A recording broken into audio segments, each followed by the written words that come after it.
Ici, c'est la bourse. Là, c'est votre portefeuille. Et si vous gagnez peu ou pas d'argent, ça, c'est le responsable de votre situation. Mais si vous apprenez à l'identifier, vos profits vont s'améliorer grandement. Parce qu'en investissement, l'idée n'est pas tant de gagner beaucoup d'un coup que d'avoir une progression la plus efficace possible. Bien sûr, votre capital augmentera parfois brusquement et d'autres fois plus lentement. Mais l'objectif reste avant tout d'obtenir une augmentation minimale en dessous de laquelle vous ne descendrez que peu. Ou pas. Voire jamais. Mais après de nombreuses années d'investissement et de réflexion sur le sujet, j'ai réalisé qu'il y avait 4 grandes raisons produisant la baisse de votre rentabilité. Et ça, même si vous avez choisi les bonnes valeurs boursières. Et vous savez quoi ?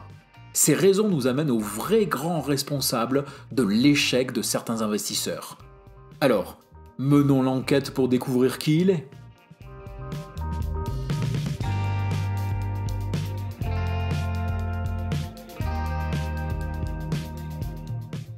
Malgré vos efforts, votre suivi, votre travail, votre portefeuille ne semble pas toujours générer les rendements que vous espériez. Frustrant, non ? Cette sensation, beaucoup d'investisseurs l'expérimentent à un moment ou à un autre de leur parcours. Parfois, cette impression ne repose au final sur rien de concret, mais souvent, ce sentiment est complètement justifié. Bonjour à tous, et bienvenue sur 1, 2, 3 Richesses, la chaîne qui vous apprend à investir même si vous avez peu de moyens et même si vous n'y connaissez rien. Je suis La Voix, et avec mon ami Le Cube, un grand bonjour à toute la communauté. Nous allons explorer les raisons pour lesquelles la bourse peut sembler ne pas aimer votre portefeuille et comment vous pouvez augmenter vos gains. Cependant, nous mettrons volontairement de côté le cas des choix de mauvais titres boursiers, car il s'agit d'un tout autre aspect du problème.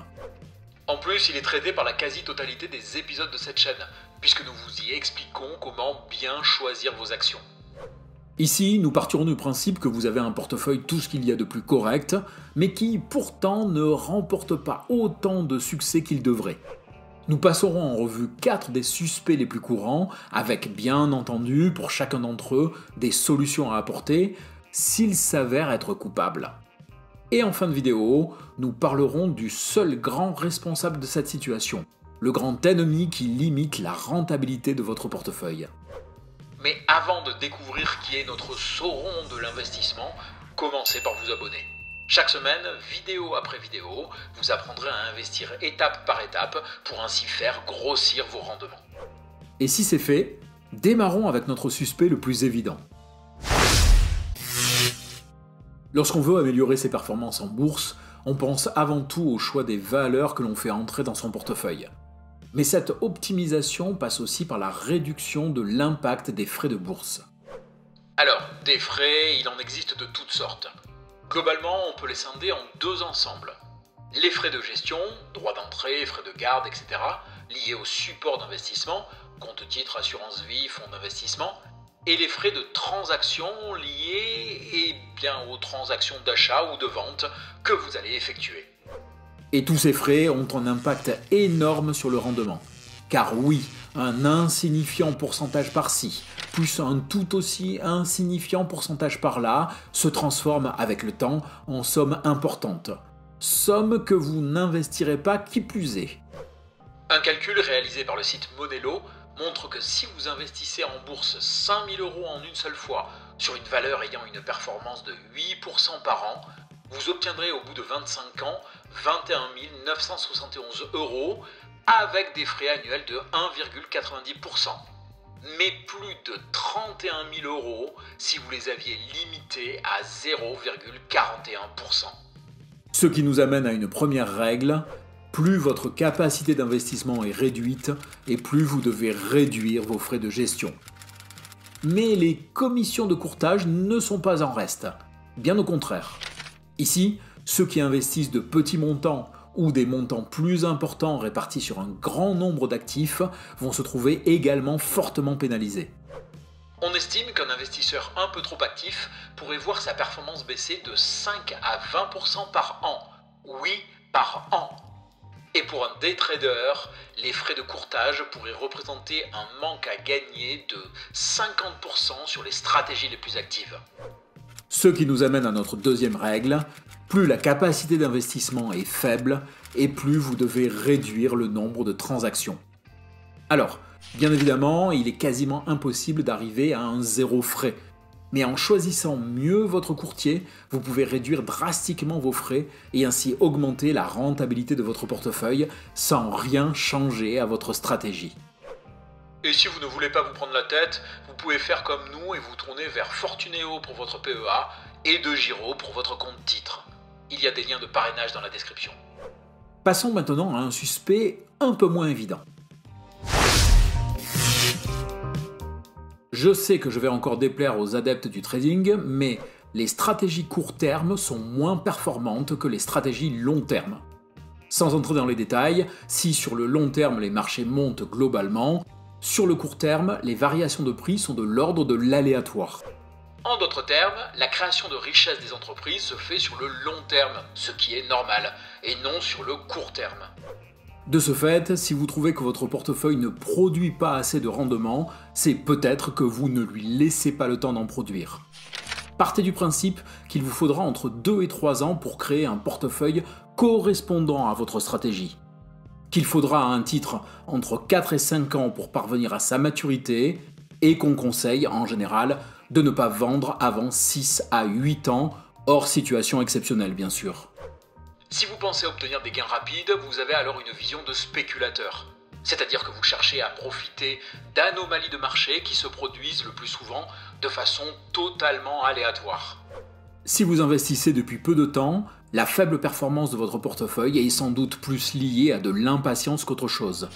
Donc, laissez vos investissements évoluer à leur rythme.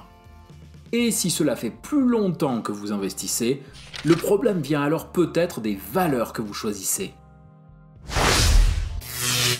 Si vous voulez planter un clou, vous achetez un marteau ou un tournevis. Et si vous voulez assembler des planches, vous choisissez de la colle ou de la corde. Dans le premier cas, si vous optez pour le mauvais outil, vous n'arriverez pas à atteindre votre résultat. Et dans le second, en fonction de votre objectif, plusieurs options peuvent se présenter. Certaines seront plus performantes que d'autres. En investissement, c'est exactement la même chose. Ça peut vous paraître évident, mais pourtant nombreux sont ceux qui tombent dans ce piège. Et pas seulement des débutants. J'ai récemment vu une vidéo sur le nombre d'actions nécessaires pour obtenir 1 000 € par mois en dividendes. D'ailleurs, sur la chaîne, on en a déjà une qui traite de ce sujet, ça peut compléter. Sauf que le gars utilise des actions qui sont tout sauf des actions de rendement, ce qui l'amène à des sommes inatteignables par l'investisseur moyen. Mauvais choix d'outils, résultat erroné. Oubliez ce que j'ai dit et allez plutôt voir notre vidéo du coup. De ce fait, si votre portefeuille n'est pas assez performant, c'est peut-être que les valeurs dans lesquelles vous investissez ne cadrent pas avec l'objectif que vous souhaitez atteindre. Ce ne sont pas forcément de mauvaises actions, mais elles ne sont pas adaptées aux résultats auxquels vous voulez parvenir. Donc, clarifiez votre objectif. C'était déjà le sujet du 3e épisode de la chaîne, c'est pour dire que c'est la base. Une fois l'objectif mieux défini, vous aurez une vision plus précise du type de gain à rechercher. Ne restera alors plus qu'à mettre en place les critères de sélection des valeurs correspondantes. C'est ce que nous vous apprenons à faire sur 1, 2, 3 Richesses. Alors, prenez le temps de redéfinir votre stratégie pour la faire correspondre à votre objectif. Mais si cela ne suffit pas, il y a peut-être un autre responsable de la faiblesse de vos rendements. Il est temps de parler de... Vous les voyez acheter et vendre des actions chaque semaine. Ils vous parlent d'une valeur qu'ils ont entrée en portefeuille et avec laquelle ils vont se gaver. Vous suivez régulièrement les mouvements de leurs investissements. Et c'est peut-être bien pour ça que les vôtres ne progressent pas au rythme voulu. J'espère que tu as conscience que tu nous englobes dans le lot. Oui, j'en ai particulièrement conscience et c'est pour ça que j'en parle. D'ailleurs, il y aurait beaucoup à dire sur les influenceurs finance. Si vous voulez que l'on aborde le sujet plus complètement dans une vidéo spécifique, dites-nous-le en commentaire. Et profitez-en pour mettre un pouce à la vidéo tant que vous y êtes. Déjà, n'oubliez pas une chose. Vous n'avez aucune idée de la compétence réelle de celui que vous suivez. De plus, de nombreux influenceurs travaillent en réalité avec des portefeuilles fictifs.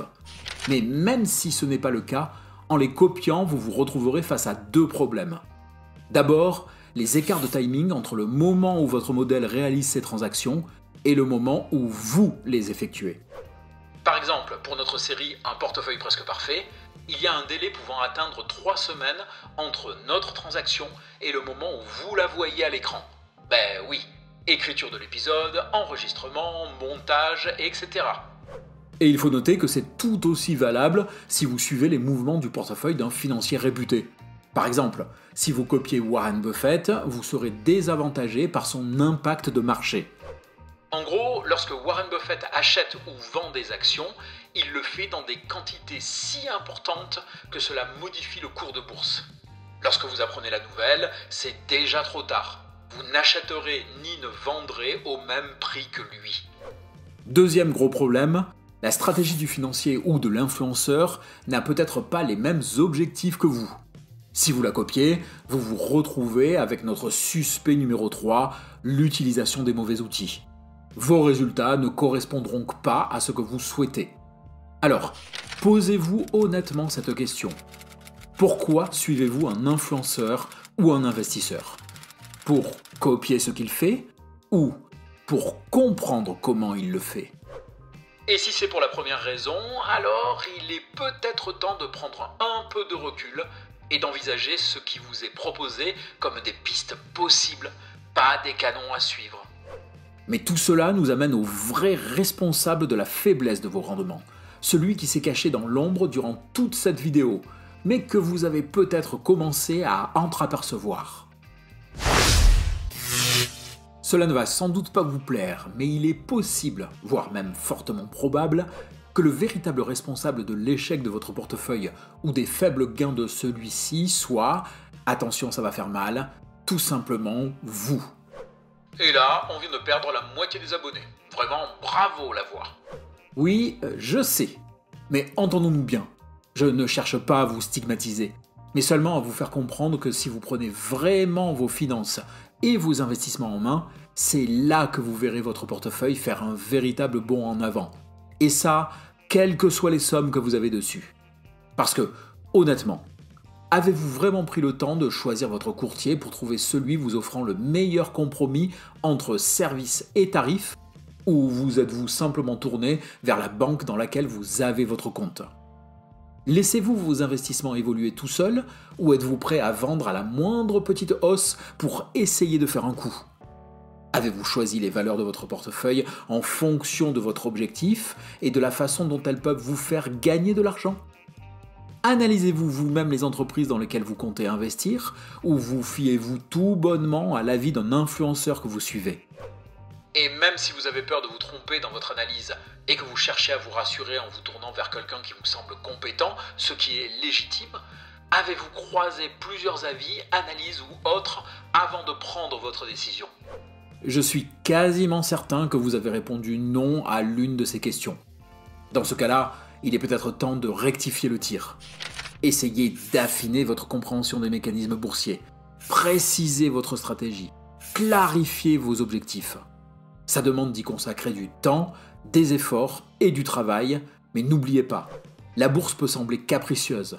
Pourtant, en adoptant une approche stratégique et disciplinée, vous pouvez augmenter vos gains et faire travailler votre portefeuille à votre avantage.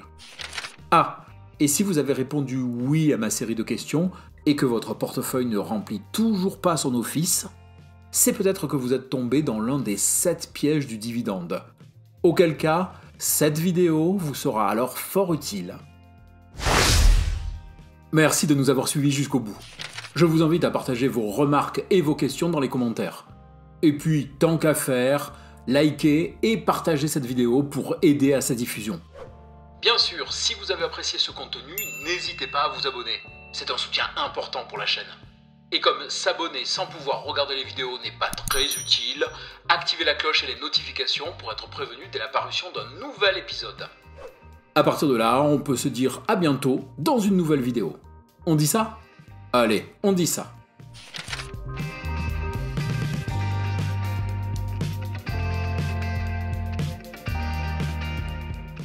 Lorsqu'on tape sur les influenceurs, on se tape pas dessus dans le même temps.